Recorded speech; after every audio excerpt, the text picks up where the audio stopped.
À tous, bienvenue à on ne dit pas encore le nom de l'émission parce que nous ne sommes pas décidés. Mais si vous avez des propositions, faites plein de commentaires. Nous sommes très preneurs d'idées d'émissions parce que nous sommes dans un espace où nous allons échanger sur un ton simple, sur un ton de comptoir, sur un ton en roue libre. Nous allons parler de tout et de rien, mais aujourd'hui nous allons parler de la France. Roue libre Bonjour sur le Flavie, bonjour comptoir. messieurs. Bonjour monsieur, bonjour monsieur, bonjour Flavie, comment allez-vous? Bonsoir, il fait une nuit noire. Bonsoir, il est 10h04. Ouais. Bonne santé Bonsoir, à nos on va parler de auditeurs. la France. Il faut du vin parce que Ouais, Pour les fragiles, des tisanes. ouais, ou de l'eau, hein, c'est bien l'eau. chacun fait ce qui lui plaît. Dans 20-30 ans, il n'y en aura plus. Exactement. Oui. Dixit, notre ami Jean-Claude Van Damme, un grand francophone, mais un belge. Alors, tant que nous avons eu aujourd'hui, après avoir eu, un très beau vote à l'Assemblée, qui a permis à Lecornu de rentrer dans les pas d'un grand homme politique qui aura tenu plus de 6 mois, Monsieur Bayrou. Donc, vous avons un paysage français très intéressant. Peut-être, Flavie, toi qui porte la France au cœur, qu'est-ce que tu en penses? C'est ce que j'ai dit tout à l'heure, c'est que c'est la politique politicienne. Je comprends pas à force. Je saisis pas tous les mécanismes institutionnels. Je dis juste que c'est consternant que chacun, en effet, Tout ça, mon coup. tout ça, tous PS, LR, et s'essayent de sauver leur parti, dans lequel tu disais, David, qu'il y a des enjeux d'argent, et c'est des partis qui ont encore beaucoup d'argent. Donc ça, il faudrait peut-être garder ça en tête quand on analyse le comportement des LR et du Parti socialiste, qu'on croyait quand même définitivement passer aux oubliettes de l'histoire. Ils font 5% chacun. Non. Rien. Quand tu fais 5%, tu fais Non, autant. non, un parti n'est pas aux oubliettes quand il fait une quarantaine ou une soixantaine de députés. Non. Il est l'ombre de ce qu'il était, mais ça reste quand même des partis ayant une assise. Présidentiel. Non, mais Quand on parle des LR, on parle surtout du local, où ils sont tout à fait implantés. Et PS aussi, enfin, les scores moisis qu'ils ont fait en 2022, c'est parce que c'était Valérie Pécresse, nul, et Anne Hidalgo, que tout le monde déteste hors de Paris. Non, c'est juste les effets de leur candidate qui étaient mauvaises. Oui, c'est vrai. Il y a vraiment un trompe-l'œil là-dessus. C'est vrai qu'avec Glucksmann, ça remonte. C'est quand même des partis qui vont mal, hein, je veux dire, qui sont peu présidentiels. Glucksmann fait un bon travail, a priori. En tout cas, bon travail, je ne sais pas, mais ce qu'il représente très bien le PS, ce qui est devenu le PS. Et c'est vrai qu'il fait un meilleur travail qu'Hidalgo, c'est pas très compliqué. Et il représente un électorat urbain des grandes villes, oui. Donc, c'est un macroniste de gauche, hein, c'est chez l'aile gauche du macroniste, même si Macron vient du PS. Enfin bon, tout ça, c'est exactement la même chose. Et Édouard Philippe, c'est exactement la même chose du côté droit. Mais maintenant, en effet, le curseur est très, très, très rétréci. Tu es interdit, David, de partir dans un tunnel sur Glucksmann, agent américain. J'ai oublié de vous préciser quand même que c'est pas le seul agent américain, mais non, je vais vous épargner ça, mais j'aime à le répéter. J'en ai la conviction. Je trouve que tout le parcours du monsieur est édifiant. Pourquoi est-ce que vous voulez mettre à la tête de l'État quelqu'un qui travaille pour des forces étrangères? Merci. D'abord, c'est pas le seul. Et puis, alors, cette question de travail pour les forces étrangères, ça peut faire l'objet d'une émission aussi. Hein. Et c'est surtout pas l'objet de la situation actuelle. Ça, c'est le futur. Quand même. En tout cas, admettez que la France n'ira pas mieux avec quelqu'un qui travaille pour des forces étrangères. Hein. Bien sûr, mais c'est déjà le cas. Qui a été travaillé concrètement pour la Géorgie à un moment donné. Donc pour la l'Ukraine Géorgie aussi. Et pour l'Ukraine, pour les intérêts pour l'interrogation, et qui maintenant se retrouve candidat à la présidence d'un pays dont il dit lui-même qu'il ne se sent pas proche de ses habitants, puisqu'il se sentirait plus proche de New-Yorkais, qu'il est très bien inséré, comme il le dit dans la globalisation, que des habitants de la Creuse. Enfin, je ne sais plus comment il avait la phrase exacte qu'il avait dit, mais c'est quand même ce que ça voulait dire. Il n'est pas encore officiellement déclaré, attention. Ouais. On a encore du temps. C'est des spéculations, il est présidentiable, mais on est encore assez loin, heureusement ou non, de l'élection présidentielle. Et dans la femme confond le profil des deux décapités de l'enseignement public, que sont Léa Salamé. oui, voilà, que sont Samuel Paty et Dominique Bernard. Elle a présenté Dominique Bernard comme étant un prof qui analysait les caricatures de Mahomet faites dans les journaux. Or, c'était le cas de Samuel Paty. Mais en fait, c'est répété le soir. C'est-à-dire qu'on peut se rendre compte qu'on a dit une connerie tout de suite. Ça, à la limite, ça arrive à tout le monde. Ça n'a pas été le cas. Et d'autant moins le cas qu'elle s'est répétée. Je crois qu'elle a répété la même erreur le soir. Bon, bref, c'est pas le sujet. On n'est pas là pour parler de Léa Salamé ou du couple. On est un peu en roue libre, donc ça déborde. Oui, mais le sujet quand même, c'est surtout la crise politique actuelle et comment s'en sortir en fait. Parce que là, avec l'alliance, avec le baiser de la mort qu'a fait le Parti socialiste avec le centre macronien, avec Noah, dans le panier de la ménagère, la fameuse loi retraite qui est le serpent de mer qu'on a depuis combien de temps, 15 ans et qui donc a été la négociation avec le PS, mais le PS risque de se retrouver un peu là-dessus. Alors là, pareil, j'en comprends pas tous les enjeux institutionnels, de comment est-ce que le PS peut être retourné sur ce sujet. En fait, la subtilité, c'est que Sébastien Lecornu a dit oui, on suspend l'application de la réforme des retraites et on décidera de son sort à l'occasion du vote du budget de la sécurité sociale. Donc à l'occasion du vote du budget. Et il y a quelques configurations qui se passent. J'en vois 3. J'essaie d'être bref, je suis désolé.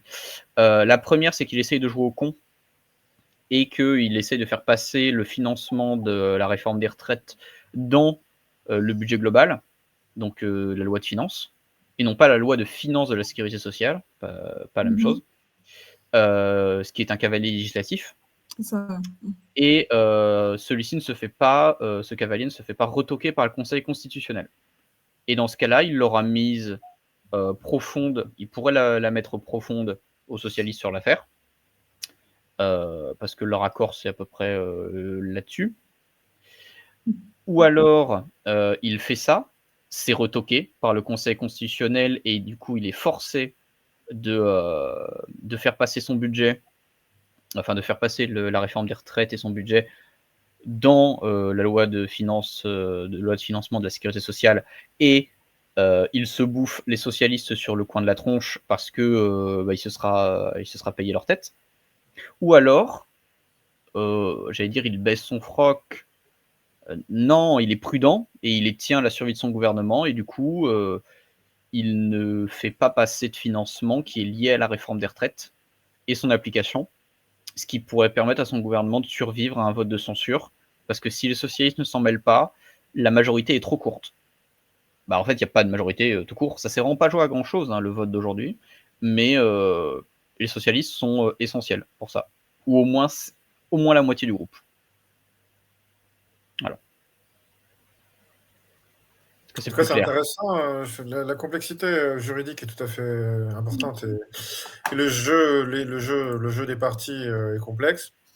On note quand même que on en est là, entre guillemets. Les gens en ont gros, les gens en ont marre, et on en reste là sur les modalités d'agencement pour faire survivre Macron, qui refuse d'aller aux élections. En fait. Alors que la situation économique est quand même très grave. Donc on peut s'étonner qu'on tombe dans des arguties juridiques de cet ordre, vu la gravité de la situation. En fait, pour eux, la gravité, elle n'est pas la même que pour nous. Eux, c'est survivre. Politiquement. À court terme. Survivre. Ça fait cher la minute, monsieur le bourreau. Qu'est-ce que tu en penses, Bastien ? Pour être tout à fait honnête, moi je suis ça d'assez loin pour une seule et bonne raison, c'est que ça fait à peu près, depuis le gouvernement Michel Barnier, qu'on est dans une situation de « Ah non, ne me censurez pas, ah oui, je fais une réformette, ah non, ne me censurez pas », bref, le cycle habituel. On nomme un Premier ministre, il met un mois à faire un gouvernement pour au final avoir un gouvernement Lecornu qui a tenu 14 heures. Bon. Et surtout, gardez en tête que systématiquement, on vous ressort des types qui sont dans les réseaux Macron depuis au moins 2014. Des potes à lui, des anciens membres de ses cabinets, des types qui étaient déjà là en 2017, des types qui étaient là pour sa campagne, etc. Donc au final, rien ne bouge, les gens sont contents de voir des nouvelles têtes, mais en fait tout le monde s'en fout parce que rien ne change. Alors que concrètement, moi je vois un seul problème à l'heure actuelle. Bon, on pourrait tergiverser assez longtemps sur les institutions, la Constitution et j'en passe, mais bon, à titre prioritaire, c'est absolument pas la chose à modifier. Mais là, ça vous fait depuis, je crois, 1 an que l'Assemblée a été élue, c'est ça? 1 an et demi là Oui, ça fait un peu plus d'1 an. Ça fait un peu plus d'1 an. Ils vous ont tous parlé depuis le début, oui, on va réformer le mode de scrutin. D'accord? Le RN, LFI, enfin bref, tout le monde vous parlait de oui, on va faire de la proportionnelle, on va faire ci, on va faire ça. Alors, en tant que tel, j'ai rien contre. Pour une seule et bonne raison, c'est qu'on mettrait enfin un terme à quelque chose qui est une saloperie institutionnelle dans ce pays parce que les gens sont beaucoup trop réceptifs à des messages régressifs. C'est le second tour dans ce pays. Aux élections législatives, c'est une catastrophe parce que grosso modo, vous vous retrouvez au premier tour avec des résultats. Bon, attention, hein, là je ne parle pas d'un point de vue partisan. Hein. Le Front National, dernières élections, il avait 301 candidats en tête de liste au premier tour. Ok. Là, il s'est à peine retrouvé, je crois, avec 89 députés. Il y a dû y avoir une coalition de castors pour que le NFP, tout confondu, arrive à faire, je crois, à peine plus de 80. Combien Noah, si vous pouvez vérifier. Le NFP, c'est 140 environ députés, voilà. Je crois. Alors qu'en fait, quand vous faites leur découpage, vous vous rendez compte de quoi? Bah, grosso modo, à chaque fois, c'est des coalitions, des retraits de mecs d'En Marche, enfin bref, ça fait du bricolage. Pour une seule bonne raison, c'est que, de 1, la LFI ne peut pas prendre le pouvoir, parce qu'à chaque fois, il va y avoir les luttes intestines avec le PS, les écolos, les mecs d'En Marche et du Front National. Et les mecs du Front National pourront jamais être élus pour une seule bonne raison, c'est que les mecs des LR, les macronistes plus la gauche vont faire les castors à chaque fois. Donc, si vous faites ça pendant 20 piges, d'accord, de manière industrielle, on se souvient tous de Chirac avec son score de dictateur africain, vous bloquez les élections, vous bloquez tout changement politique, c'est simple, tout le monde se rassemble vers le centre droit et le centre gauche, et vous arrivez à la situation actuelle. Donc, concrètement, ok, vous ne voulez pas voir le grand méchant Front National, vous pouvez avoir le grand méchant France Insoumise, mais vous ne pouvez pas en même temps vous plaindre de la situation actuelle, parce que votre système de second tour, vous faites tout le temps du rabattage, ça bloque la situation, on n'arrive jamais à avoir une évolution politique, et en plus de ça, tant bien, si vous ne voulez pas la proportionnelle, vous faites un scrutin majoritaire à un tour comme les Britanniques, et là, vous allez en avoir de la majorité. Mais par contre, vous allez avoir une vraie majorité, c'est-à-dire sur 577 députés, vous aurez 350 élus d'un parti. Encore une fois, c'est un choix. Mais moi, je ne suis pas sûr que les gens veuillent le faire parce que actuellement, la LFI ne peut pas avoir la majorité, le FN ne peut pas l'avoir, et le centre, Macron, LR, PS, sont à moitié crevés, même si par un jeu d'alliance un peu capitonné, ils arrivent à s'en sortir. Donc, concrètement, le seul truc qu'on peut leur proposer, on fait une dissolution et on voit ce que ça donne, parce qu'actuellement, ça ne tient pas. T'aboutis avec une nouvelle élection à une recomposition légère, c'est-à-dire que d'après les sondages actuels, il y aurait forcément un barrage républicain, après avoir sa vigueur. Le RN pourrait progresser de 50 sièges peut-être, ce serait déjà bien. La gauche pourrait gratter des parts, à voir si LFI progresserait ou régresserait sur le centre. Et LR pourrait regagner un peu de vigueur sur le centre aussi. Dans tous les cas, en fait, c'est le centre qui apparaît perdant. Mais là où je vous dis que, là, moi, je trouve ça problématique, c'est bon, vous avez les enjeux énergétiques, la souveraineté militaire et j'en passe, hein, mais il y a un petit problème. Aujourd'hui, charge de la dette, 70 milliards, ok 2029, plus 30... Excusez-moi. 2029, plus 30 milliards. Donc, si on ne trouve pas une solution assez vite, le service de la dette, il va passer de 70 milliards aujourd'hui à 100 milliards en 2030, 2029. Vous voulez vraiment voir ce que c'est une politique de rigueur? Et ça, tout le monde s'en fout. Mais tout le monde s'en fout. Pour un autre truc très simple, c'est que là, on vous dit, alors il y a 2 semaines, il fallait faire absolument des économies. Là, on vous dit, on bloque la réforme des retraites. Alors que, je vous dis ça à tous, hein, parce que pour ceux qui n'auraient pas écouté, Vous vous souvenez tous quand il y a eu cette magnifique réforme des retraites que tout le monde vous a vendue en disant « Oui, le néolibéralisme, nous allons tous mourir ». Alors, aussitôt que ce truc a été passé, on s'est rendu compte que les calculs du Conseil d'orientation des retraites avaient été exagérés au possible, que cette réforme n'aboutirait à rien et qu'il fallait falloir en refaire une. Parce que cette réforme, c'était du pipi de chat. Donc, soit on s'attaque aux choses structurelles, c'est-à-dire la démographie, c'est-à-dire l'énergie, c'est-à-dire la défense, c'est-à-dire la structure de l'État et des compétences étatiques, ou sinon, on fait la foire. Mais bon, chacun choisit ce qu'il veut, hein, je dis ça. En fait, on est quand même face à deux tranchées, ou en tout cas deux peuples qui se font face. On a quand même un peuple français qui n'est pas très versé en économie, en tout cas une part du peuple français qui n'y comprend pas grand-chose et qui défend quant à soi, en tout cas son intérêt catégoriel. Et un groupe élitaire qui a tablé sur une chose assez simple, c'est qu'on ne va jamais diminuer les dépenses.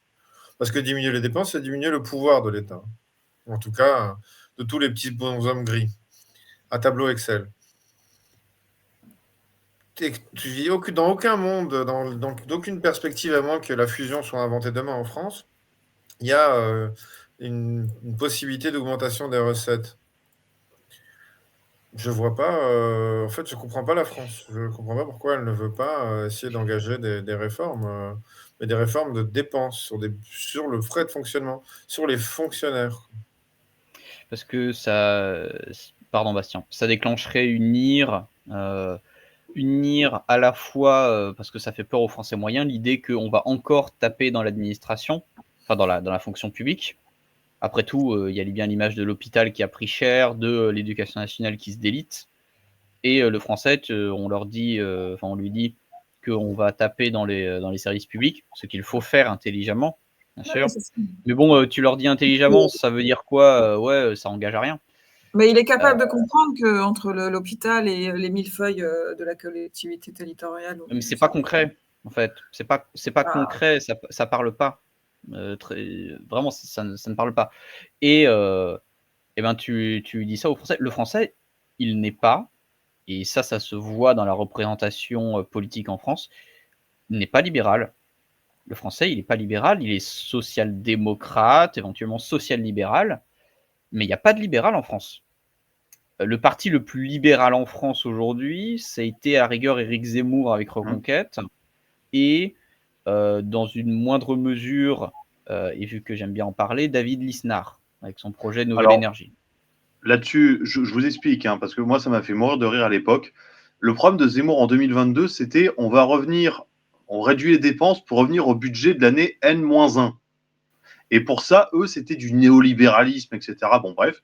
1 an et demi plus tard, vous avez Milei qui réduit les dépenses publiques d'un tiers. Bon, si Zemmour et son 1%, c'est du néolibéralisme, Milei, c'est quoi? C'est Fukushima? Oui, ça, c'est le. En tout cas, le paradoxe, c'est que la baisse, le recul de l'efficacité des marges du public s'est fait pendant des augmentations de budget constantes. Ça fait 40 ans qu'on augmente les budgets du public et que ça va de moins en moins bien. Après, je pense que c'est là aussi où il faut quand même que les gens comprennent qu'on n'est pas non plus dans une position binaire. Si on avait un régime social de pays scandinaves, mais que c'était fonctionnel, et que je vous dis, tout le monde faisait attention à l'argent public, je pense qu'on n'aurait rien contre. Mais le problème, c'est que c'est pas le cas. Et que, qu'on le veuille ou non, tendanciellement, on a tendance à avoir un personnel politique qui confond très vite, comme certains dirigeants d'associations, qui confondent les caisses avec leurs caisses. Il y a de l'argent qui est balancé par les fenêtres, et il y a aussi de l'argent qui n'est pas traçable. Je crois qu'il y avait la Cour des comptes qui avait épinglé certaines dépenses, où elle disait on ne sait pas où est passé l'argent. On ne sait pas ce qui est arrivé. Rappelons quand même que pour la distribution, l'aide aux entreprises, quand l'Assemblée, quand le Sénat a fait une commission, la commission elle-même a dû, parce qu'on ne lui a pas donné la réponse, a dû tracer l'argent, a dû vérifier elle-même combien avait été distribué aux entreprises, parce que le service qui devait s'en occuper n'en avait pas la moindre idée. Donc on est quand même sur des étranges manières. Une bonne façon aussi d'aider le spectateur peut-être à comprendre le problème de la dépense publique. On a un ami médecin, on salue Raphaël, qui nous expliquait que dans son CHU, à côté des services habituels de chirurgie, oncologie, il y avait un département de vérification du bien-être, un département de l'optimisation, et que les braves médecins pouvaient participer comme ça à de nombreux conseils Théodule et prendre de nombreuses casquettes, pour chacune desquelles ils étaient rémunérés, ce qui faisait qu'à la fin du mois, ils étaient bien mieux de ne pas opérer des patients, mais d'avoir tout un tas de postes de ce genre dans l'hôpital qui est tout à fait capable d'en produire une masse incroyable. Oui, c'est pour ça qu'on tourne toujours un peu autour du sujet. Moi, je pense que contrairement à toi, Noah, je pense que les Français sont tout à fait capables de comprendre qu'il y a des bonnes dépenses et des mauvaises dépenses, des dépenses délirantes et des dépenses indispensables, et qu'ils font bien la différence entre un hôpital tenu et efficace et de la corruption, des comités Théodule, des millefeuilles. Ils en souffrent d'ailleurs parce qu'ils paient sans arrêt plus d'impôts. Donc non, je pense qu'on peut leur parler comme à des adultes et que faire un budget, c'est à la portée c'est un budget de père de famille, hein, on n'est pas dans la haute finance. Hein. C'est pas compliqué à comprendre. Mais c'est pas... Oui, vas-y, Bastien. Si je puis me permettre quelque chose, c'est un article que j'avais partagé à David il y a quelques mois. En fait, il y avait eu un classement sur tous les pays de l'Europe, d'accord, Russie jusqu'à Portugal, d'accord, et de Norvège jusqu'à Chypre. Les Français, on est les derniers en culture économique. Hein. Non mais, encore une fois, je ne dis pas qu'on n'est pas capable, je dis simplement que on a peut-être un biais là-dessus. Et ce biais a pu peut-être être confirmé par le fait qu'on a toujours dit aux gens, vous inquiétez pas, c'est l'État qui paye. À part qu'encore une fois, quand on vous dit, quand on vous parle de restructuration budgétaire, c'est-à-dire par exemple, quelque chose que je pense que tout le monde trouverait à peu près normal, diminuer le nombre d'élus locaux par 2 ou par 3. Diminuer, je ne sais pas, supprimer le Sénat ou encore des dépenses, déjà, des choses que les gens puissent voir. Et après, vous pouvez expliquer des choses beaucoup plus simples. C'est-à-dire que, par exemple, oui, on a un tas de comités, de commissions, de conseils économiques et sociaux. Ça, on peut le supprimer. Alors, ça ne fera pas des 100 et des 1000 tout de suite. Mais déjà, leur expliquer ça. Et ensuite, leur dire, mais ne t'inquiète pas, on ne touche pas à ta santé, on ne touche pas à ça, mais commencez déjà à gratter. Ouais. Ça, c'est... Je pense que c'est assez du symbolisme. Hein. Les élus... Les élus, suppression du Sénat, le Sénat a une utilité, bien qu'on puisse en discuter, bien sûr. Mais ça me fait... Ce que tu dis, Bastien, sur la culture économique, tout ça, me fait penser à, je crois, un mot qu'avait eu Emmanuel Macron pendant sa première campagne présidentielle. Ah, ça remonte. Où il avait dit « Je suis libéral ». Et je crois qu'il avait aussi dit... Ouais, non mais quelle blague. Mais je crois qu'il avait aussi dit à la suite de ça que, ou alors je l'avais entendu ailleurs, que libéral en France, c'était un gros mot. Parce qu'on évitait de se prétendre libéral en France, parce que ça voulait dire privatisation, diminution de l'État et tout ça, ce qui n'est pas forcément faux. Mais au bout d'un moment, bon, on va pouvoir dire que c'est gonflé. C'est pas diminuer l'État, le président libéral. Hein. Oui, non, mais évidemment, ça c'est universel. Mais au bout d'un moment, il faudrait peut-être arrêter de se reposer sur maman État et envisager le fait de pouvoir se débrouiller seul. Alors bien sûr, dans un contexte où la fiscalité n'est pas aussi écrasante, sauf que si il n'y a pas besoin de se reposer sur maman État, la fiscalité n'a pas besoin d'être aussi écrasante. Ou du moins, si maman État n'a pas besoin de s'occuper de vous. Je crois que le problème aussi, premièrement, dans l'esprit des Français, si on baisse les dépenses à la fonction publique, les gens le voient immédiatement comme une perte de droits, ce qui est une erreur, en fait, hein, évidemment. Malheureusement, certainement, cet argument est souvent utilisé pour ratiboiser des fois des dépenses tout à fait utiles. Rappelons par exemple que pour les retraites, caisses de retraite qui sont des cotisations, même si on a un système Barbet de partition, la caisse des retraites du privé est à l'équilibre et c'est celle du public qui est hautement déficitaire. On ne le dit jamais. On parle toujours des retraites dans un seul bloc, ce qui est déjà de l'enfumage, premièrement. Deuxièmement, je crois qu'en France, on y associe un débat étatique. Donc la France est née de l'État, Philippe le Bel, tout le tralala.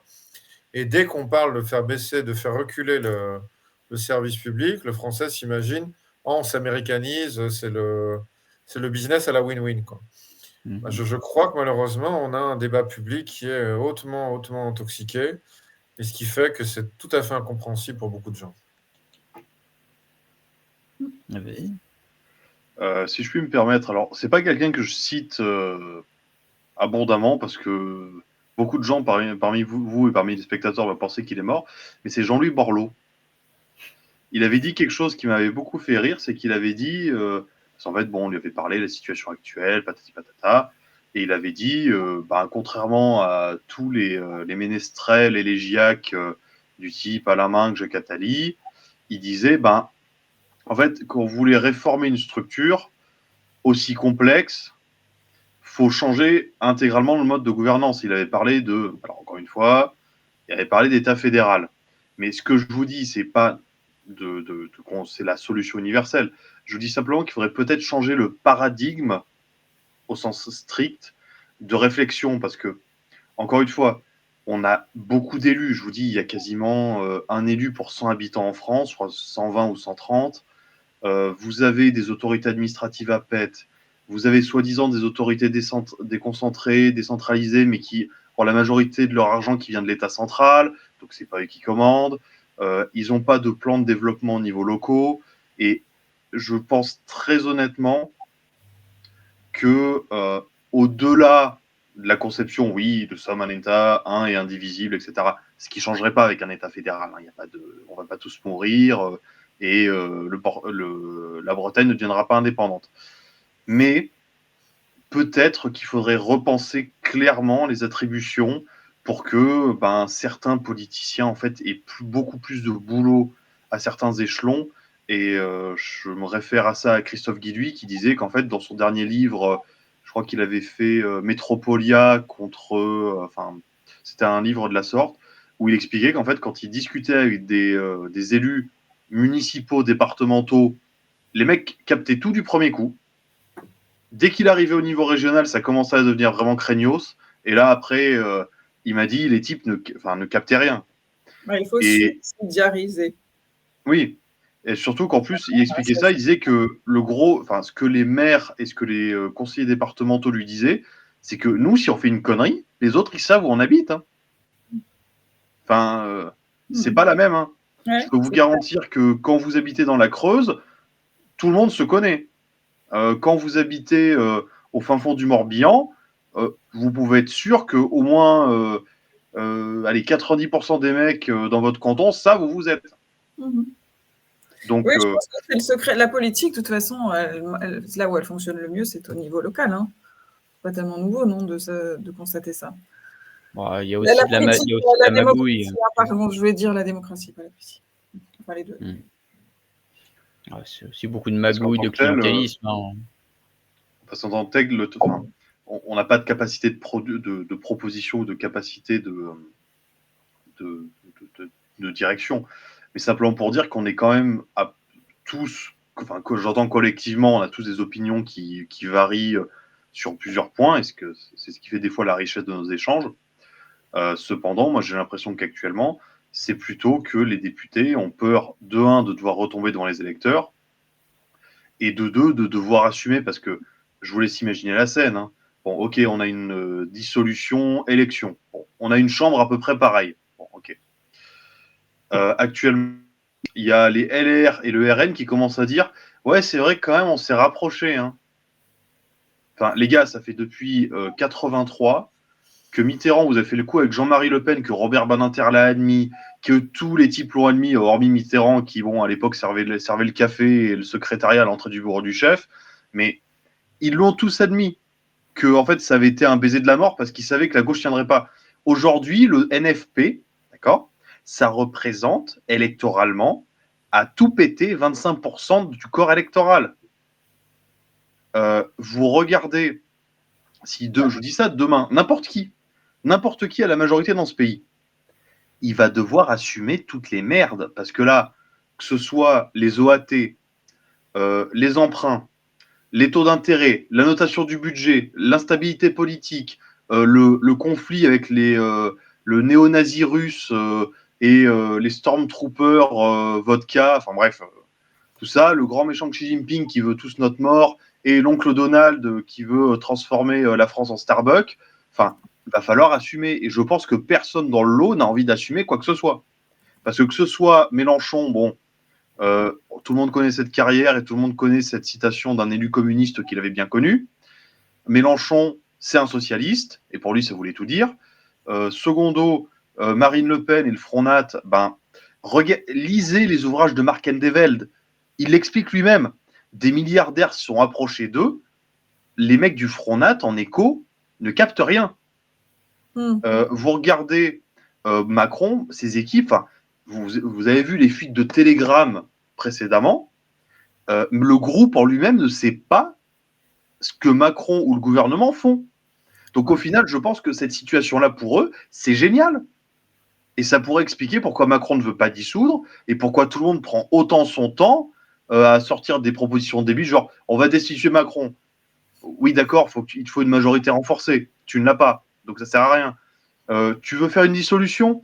Vas-y, fais-la. Tu vas retomber sur le même scénario. Tu veux changer de président, tu vas tomber sur le même. Non, mais qu'il efface cette dissolution. Mais je vous garantis, si jamais n'importe qui a la majorité, ils vont se chier dessus. Enfin, désolé d'être vulgaire, mais honnêtement, je pense pas qu'ils souhaitent avoir la majorité à l'instant T. Parce qu'il va falloir assumer. Mais en même temps, pourquoi alors garder le pouvoir absolument et pas donner le bâton merdeux au RN alors? Parce que le RN n'en veut pas. Il n'en veut pas. Il serait content d'aller aux élections, le RN. Oui, il n'en veut pas, oui, bien sûr. C'est des forces, dans ces cas-là. Alors, le problème du RN, c'est que, j'ai lu le compte-rendu du rapporteur public concernant la décision du Conseil d'État pour Marine Le Pen. Donc, grosso modo, le Conseil d'État lui a dit non, c'est pas une atteinte au droit d'élection ou quoi que ce soit, tu as été condamné, donc tu attends ton jugement. Mais je pense que là, Marine Le Pen, déjà, s'il y a dissolution, elle ne peut pas se représenter. Alors, je crois qu'elle est encore dans un conseil départemental, donc elle ne serait pas désargentée. Non, mais même elle a de l'argent de côté, il ne faut pas abuser. Oui, non, mais encore une fois, vous comme moi, on ne vit pas sous un tas d'or, donc je ne sais pas quelles sont leurs dépenses. Non, mais c'est aussi une héritière, tout de même. Elle n'a puis, pas à s'inquiéter. Et puis un autre problème, c'est qu'en fait, je ne suis pas sûr, vu le ressenti de l'opinion publique sur la France insoumise, que eux aussi, à l'instant T, aient envie d'y aller en faisant une campagne éclair en un mois. Il faut quand même se rendre compte que même durant la précédente présidentielle, ils ont mis bien 2-3 mois avant de réchauffer le public.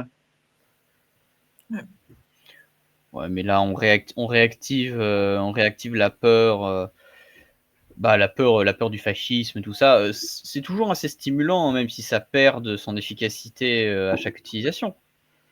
Mais ça marche. Moi, comme j'aime le dire, actuellement, la gauche, elle est en stress vital. Donc, certes, il y a eu une dissociation des socialistes, écologistes et communistes. C'est ironique que les communistes en fassent aussi partie vis-à-vis des insoumis. Ce qui fait que la gauche est séparée en deux blocs, on va dire.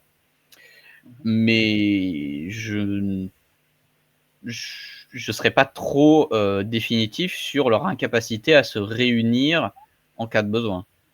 Même si ça a l'air mal parti actuellement. Je vais dire quelque chose d'un peu méchant, mais vous comparez bêtement les programmes. Je vais vous résumer vite fait. Vas-y, mange plus d'argent, vote pour moi, tout va bien. Non mais, Ouais, mais bon, ils doivent quand même être conscients que tout ça, ça a une limite. Je veux dire, je veux bien. Mélenchon a beau être quelqu'un de peu fréquentable, c'est pas un idiot. Donc, j'ai du mal à comprendre cette situation. Non, mais ça, c'est quand même un jeu dangereux pour 2 minutes, monsieur le bourreau. C'est un peu court, quoi. Je dis pas le contraire. Le fait c'est que concrètement, vous regardez la France insoumise. Il y a qui allez, je vais même pas dire le quart, mais c'est qui a le cinquième de la compétence de Mélenchon? Personne. Parce que à l'oral peut-être, mais non mais vraiment, faut être honnête. Ça c'est un truc. J'avais regardé un reportage qui est plutôt une interview d'un ancien trotskiste qui expliquait ça. Il disait, mais Mélenchon, il revient à ses vieilles manies. Pareil, il avait récupéré un vieux parti trotskiste au fin fond des poubelles, je ne sais plus si c'était le PEI ou un truc comme ça, grosso modo pour faire du micro-fichage au sein de son parti et des micro-purges. Ça a été documenté, et ça, on en parlait depuis des années, et maintenant tous les journalistes commencent à balancer des livres, des témoignages, mais le problème, c'est que ce que les gens qui se sont fait purger balancent maintenant, eux-mêmes l'ont fait avant. Le truc, c'est que là, vu que Mélenchon a purgé sur purgé sur purgé, il n'a plus que des jeunes décérébrés. Alors, je vous donne un exemple très simple. Hein. Je peux comprendre qu'on n'aime pas Alexis Corbière. Mais Alexis Corbière, il avait au moins la compétence bonhomme qui sourit en lecture comparativement à Sébastien Delogu. Voilà. Enfin, on en est là. Et moi, je pense honnêtement que Mélenchon se dit, c'est pas grave que je sois entouré de gens un peu limités ou de voilà.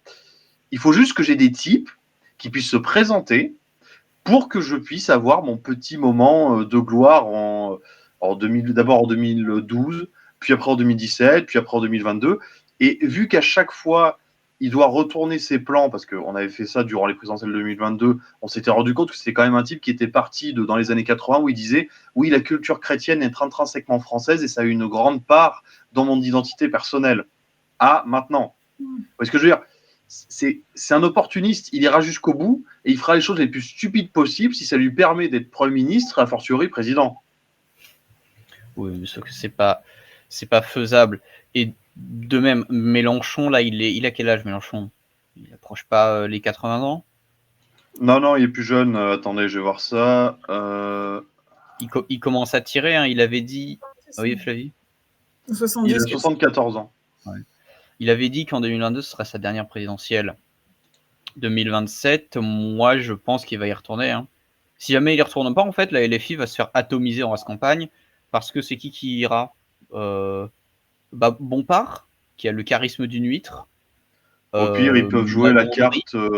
Il peut essayer de jouer la carte ethnique avec Delogu ou Rima Hassan. Ces deux-là se feraient aussi ratiboiser. Ouais. Mélenchon, s'il y va, ce serait peut-être sa dernière fois. Il tape les 15-20%. Et si jamais c'est quelqu'un d'autre, ça fait moins. Ça fait assurément pas 20%. Mais ça, par contre, c'est un truc intéressant, c'est qu'en fait, je vais regarder les compositions électorales pour l'alliance LFI depuis 2017. En fait, Mélenchon, son score stricto sensu, c'est 10%. Hein. Après, c'est que les autres partis qui se vident et qui vont vers lui. Et là où il y a vraiment un problème... C'est le candidat de la gauche unie. Oui. Et là où il y a vraiment un problème, c'est que moi, à titre personnel, ça me fait bien rire. Vous vous souvenez d'un certain François Ruffin? Eh ben, il avait sorti un charmant petit bouquin que moi j'avais lu avec gourmandise, dans lequel il expliquait ce que tout le monde savait déjà depuis 15 ans. Hein, mais le problème, c'est que vu que personne à gauche l'avait balancé, bah maintenant, vu que Mélenchon l'a pas attaqué en diffamation, on peut dire que c'est vrai, où il a dit grosso modo les Blancs étaient des alcooliques, obèses, bouseux, etc. Quand il a dit aussi que la vieille France, on allait c'est une vieille France mourante qu'il faut laisser crever. Alors, je vous le dis comme je le pense. Hein. Il peut tenter son bilan indigéniste, il peut tenter. Mais le problème de base dans cette histoire, c'est que c'est un électorat qui vote de manière très aléatoire.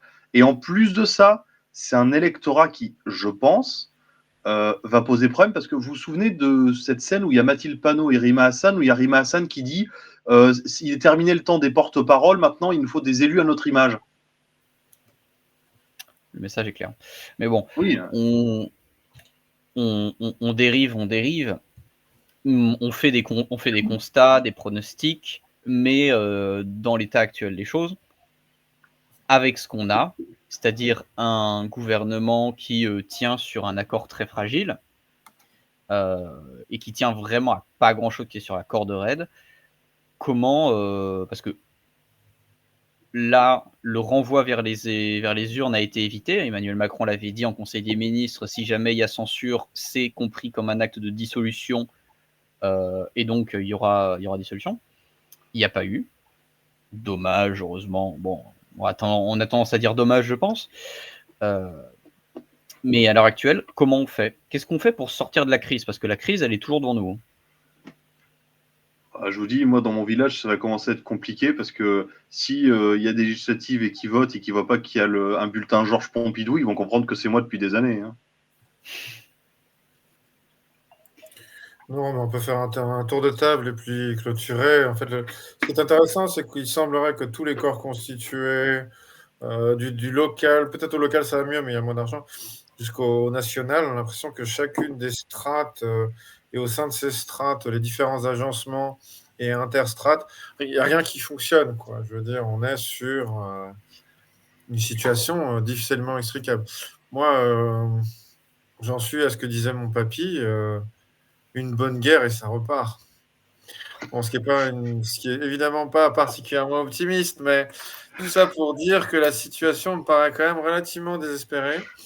Et à moins que les Français poussent quand même une gueulante qui démontrera aux politiciens que ça ne marche pas, que personne n'y croit, que c'est ridicule, que tout ça c'est de la politique aérie pour chimpanzés, à moins que le politicien commence à avoir vraiment peur ou une peur différente. Je pense qu'on en a. On peut tenir comme ça jusqu'à ce qu'il n'y ait plus d'électricité en France. Ouais, enfin, moi, je conclurai là-dessus. Même si on est très fataliste, en fait, dès que vous aurez une solution, dès que vous aurez une élection, dès que vous aurez un événement extérieur, il va se passer quelque chose, ça va remettre du mouvement.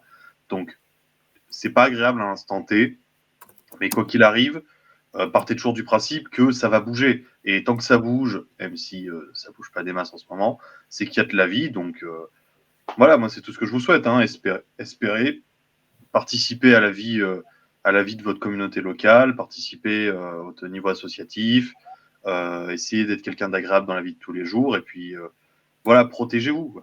Protégez-vous et dites-vous que de toute façon, dès qu'il se passera quelque chose, ça va évoluer dans un sens ou dans l'autre. Et tant qu'il y a de la vie, ça bouge. Ouais. Moi, j'avais vu, alors dans le cadre de demandes de contribution qui ont été réalisées sur notre Discord,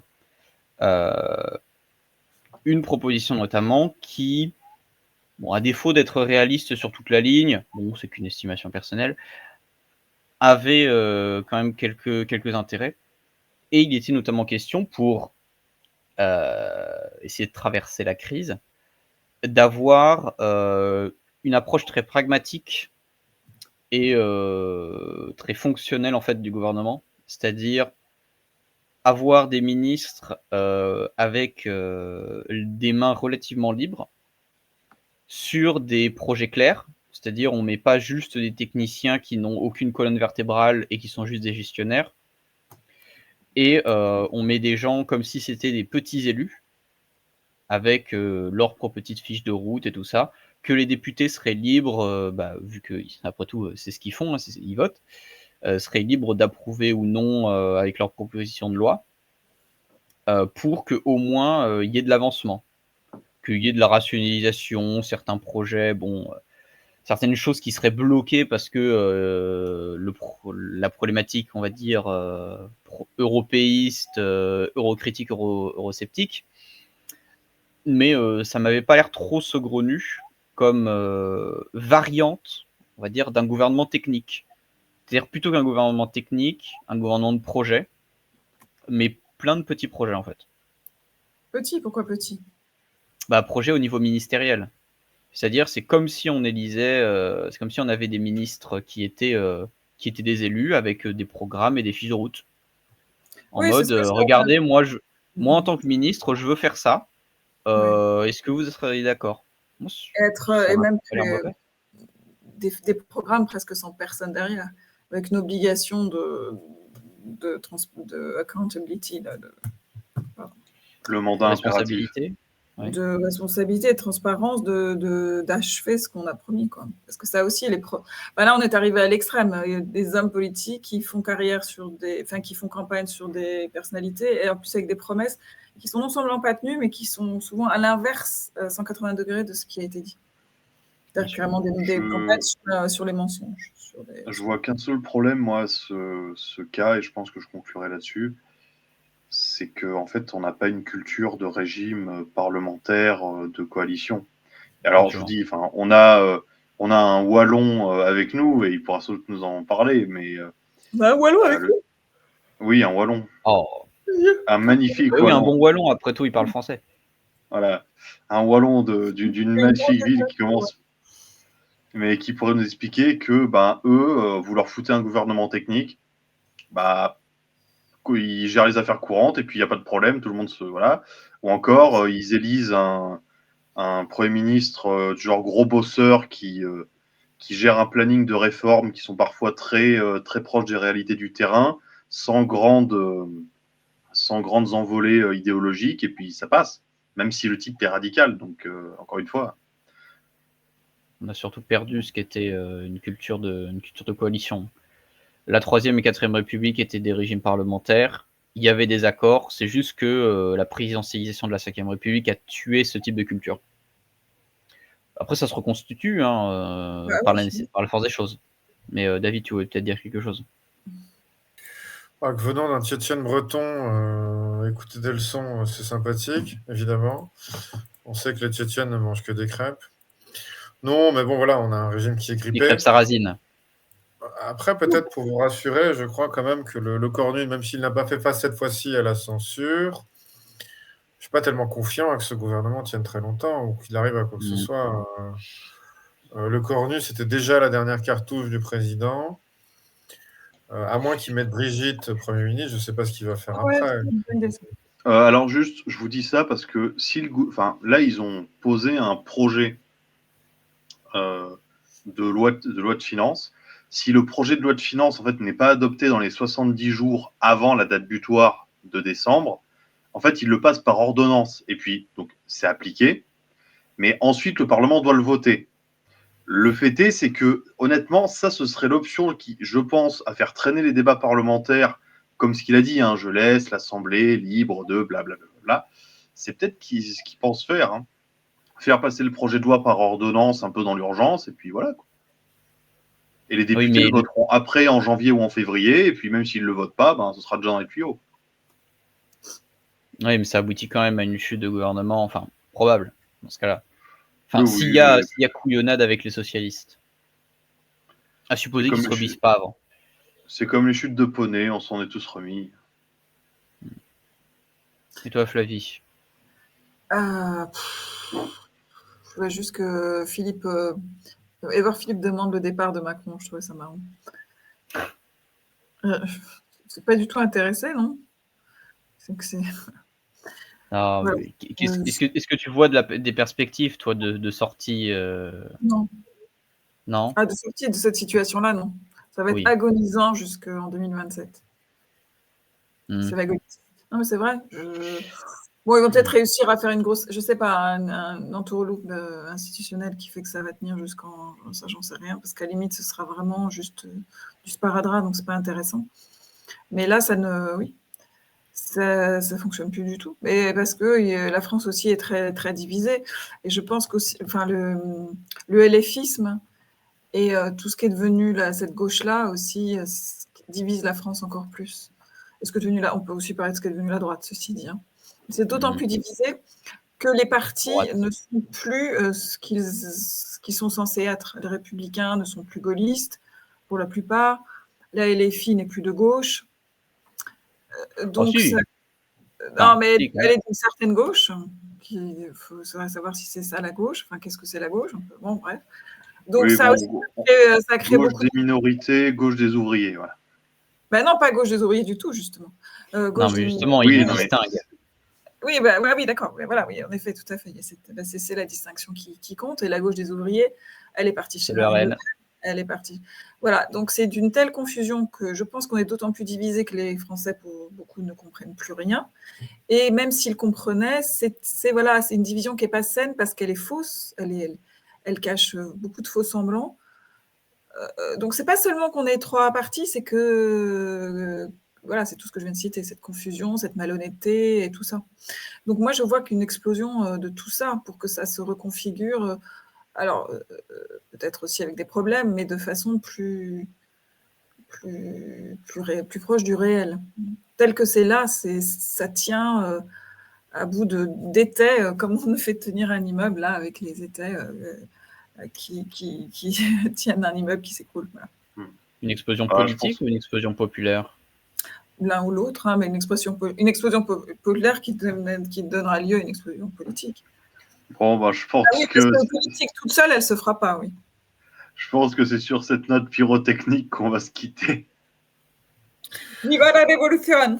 En tout cas, voilà, devant un chaos, n'oubliez jamais que c'est dans les ruines que naissent les plus belles fleurs et que les nouvelles civilisations se forment. Je vous souhaite à tous une excellente soirée. Merci pour ce débat catastrophiste. Il est bon de bonne humeur. Mais pas catastrophique. Et d'attendre la fin du monde. Si vous attendez la fin du monde, prenez du bon vin.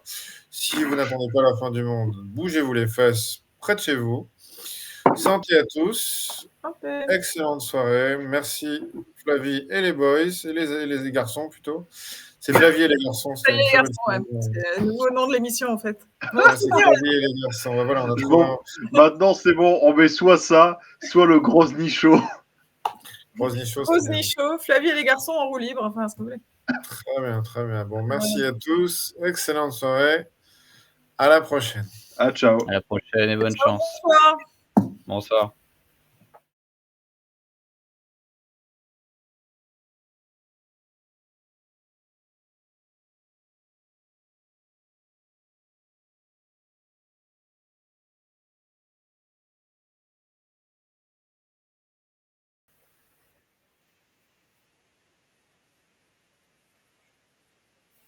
Dans la dissociété des dysphories contemporaines, il faut garder son esprit critique, soutenir la zone libre, s'abonner à ses réseaux et partager.